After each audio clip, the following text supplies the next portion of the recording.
Ya, jadi teman-teman kalau misalnya mau membuat kalimat pasif begitu ya, kalimat pasif yang mengandung, apa ya, kalimat pasif di pertanyaan seperti itu. Jadi teman-teman yang harus diikuti adalah aturan seperti ini.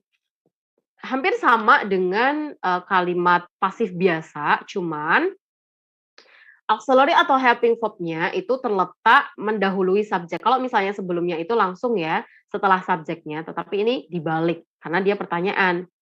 Misalnya, "Is Bob help to repair a motorcycle?" Kemudian, "Is Bob being help to repair a motorcycle?" "Was Bob help to repair a motorcycle?" "Was Bob being help to repair a motorcycle?" Dan lain sebagainya. Oke, jadi yang, akhir ini bukan tanda titik, harusnya tanda tanya seperti ini ya. "Is Bob help to repair a motorcycle?" Kita ada auxiliary di sini, lalu diikuti dengan subjek, kemudian ada past participle. Lalu sama di sini, jadi tinggal auxiliary-nya kita dahulukan sebelum subjek. Kalau misalnya yang, sebelumnya tadi, Bob is help to repair a motorcycle untuk kalimat pasif biasa. Ketika kita mau mengubahnya ke pertanyaan, berarti is-nya kita dahulukan, auxiliary atau helping verb-nya kita dahulukan di awal, is Bob kemudian diikuti subjek begitu. Is Bob help to repair a motorcycle? Kemudian is Bob being help to repair a motorcycle? Was Bob help to repair a motorcycle? Begitu. Was Bob being help to repair a motorcycle? Has Bob been help to repair a motorcycle? Jadi bukan lagi Bob has been help ya, melainkan has Bob been help to repair a motorcycle? Kemudian ada had Bob been help to repair a motorcycle?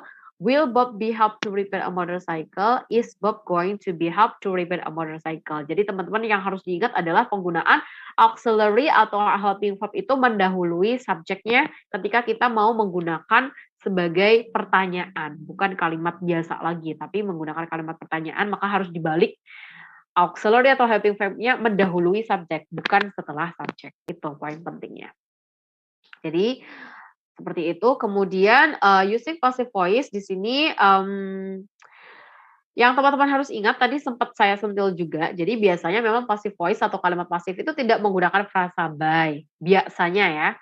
Meskipun memang kadang-kadang mungkin teman-teman bisa menemukan saja kapan, waktu begitu ada by-nya kok gitu, nggak masalah.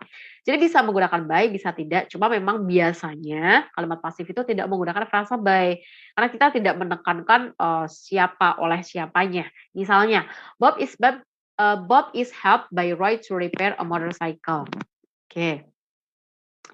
Jadi passive voice atau kalimat pasif itu lebih sering digunakan ketika pelaku tindakan tersebut tidak